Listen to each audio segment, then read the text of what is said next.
This 17 News at Noon podcast is brought to you by Clinica Sierra Vista. Welcome back to 17 News at Noon podcast, where we share your news on your schedule. Good afternoon, and thanks for joining us for 17 News at Noon. I'm Nicole Gitske.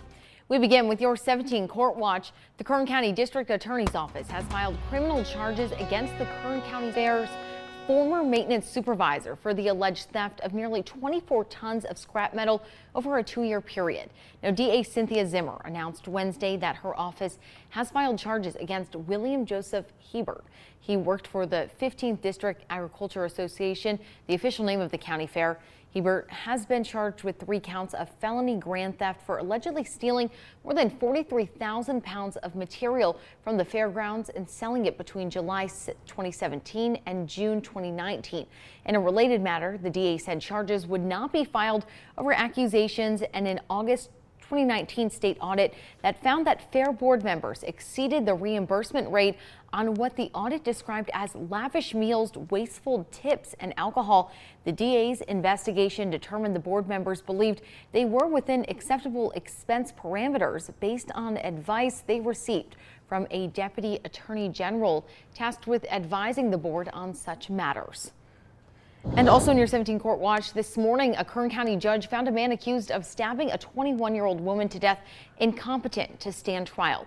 Now, 21-year-old Daniel Gunnarsson is accused of stabbing and mutilating the corpse of Katie Pham in May at a home on Skylark Avenue. A judge says Gunnarsson will be sent to a state hospital where he'll receive treatment to restore him to competency.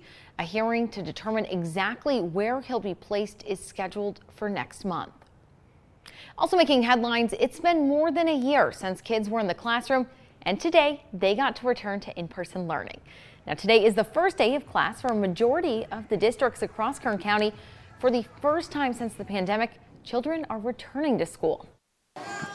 Now, classes will look a little different, however, as students will be required to wear masks indoors. As COVID-19 cases continue to rise here at home, the district says they'll continue to follow guidance from the California Department of Public Health, Kern Public Health, and Cal OSHA.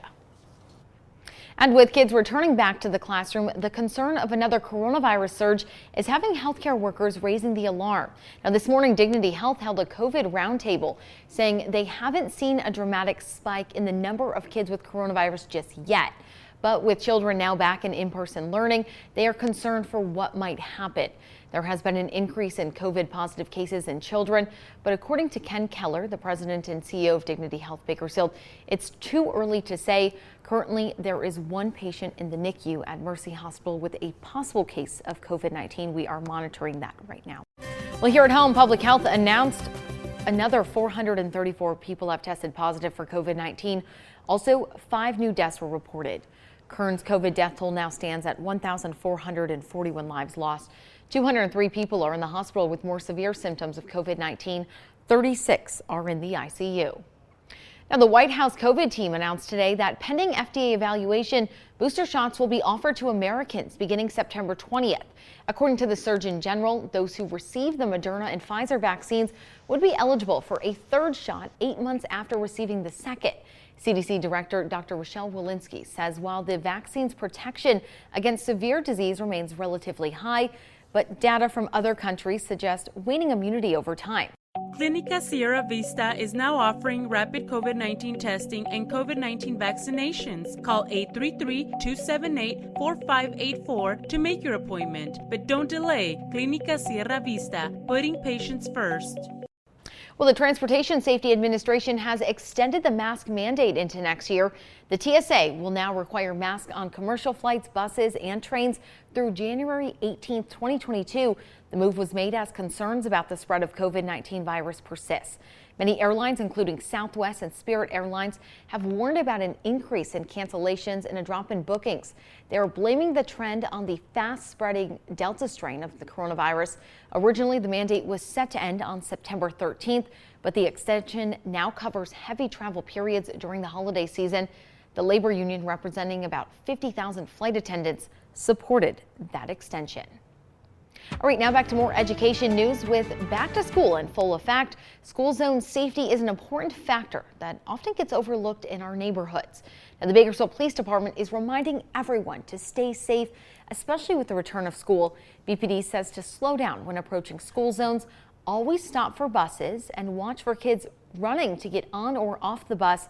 Students should also remind their children to look both ways before crossing the road and stay on the sidewalk at all times. BPD will have increased traffic enforcement in school zone areas throughout August and September. Also in education news, a new partnership will allow some high school students an opportunity to begin earning an associate's degree before they even go to college. Now, Early College Pathways, which launches tomorrow, is a partnership between the Kern High School District and Bakersfield College. Officials say the program makes the transition to higher education seamless for students and places them on a pathway to a rewarding career.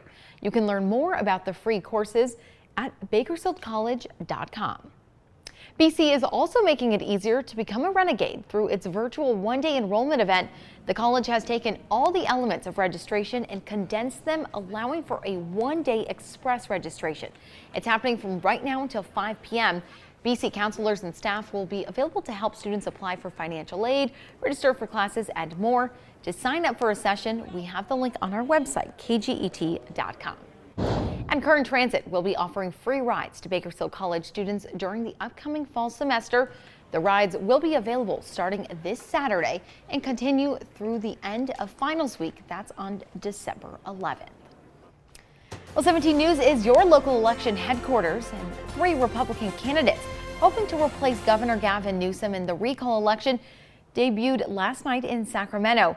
But some went after more than just Newsom. Now, while Republican candidates have publicly remained cordial throughout the recall process, that changed in last night's Sacramento Press Club debate. Former San Diego Mayor Kevin Falconer called out candidate and conservative radio talk show host Larry Elder for saying women no less than men are easier to manipulate and that it's okay to discriminate against pregnant women in the workplace.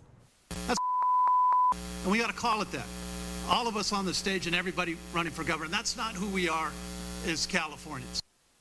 And that's not all. As Cox began his opening statement, a service processor shouted he was being served in a lawsuit out of San Diego County Superior Court and threw a packet of papers on the floor, which sat by Cox's feet all night.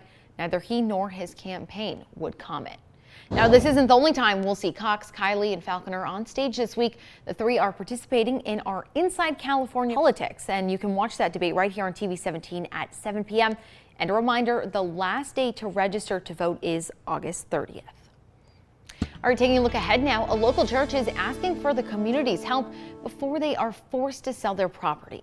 Now, Blessing Corner Ministries is a staple of compassion in the Bakersfield community, known for their generous giveaways, clothing drives, and food distributions. Pastors John and Bonnie Turner have been at the Blessing Corner 1st Street and Union Avenue location since 2005. They have until the end of August to raise enough money to stay in business. That's why KGET is teaming up with Blessing Corner to host a barbecue fundraiser. It's happening a week from today at Blessing Corner from 10 a.m. to 6 p.m. Meantime, the Caldor fire is tearing through communities and prompting a slew of new evacuations. At least 2 people have been seriously injured in the blaze. Both were transported by air to local hospitals. The so-called Caldor fire started last weekend and has charred over 53,000 acres. Governor Gavin Newsom declared a state of emergency yesterday for El Dorado County. Residents in several communities were ordered to leave early yesterday. CAL FIRE says more than 80 structures have been destroyed, and that fire right now is 0% contained. And a public health alert remains in effect in Kern County this hour due to all of that smoke pouring in from the valley from these and other wildfires. The Valley Air Pollution Control District issued the warning Monday, saying it will be in place until the smoke clears. People living in Kern County, especially those with respiratory conditions, are urged to stay indoors to reduce exposure to particulate matter emissions. The 17 News at Noon podcast is a production of KGET and Nexstar Media Group. For more on all of the headlines in today's show, head to kget.com.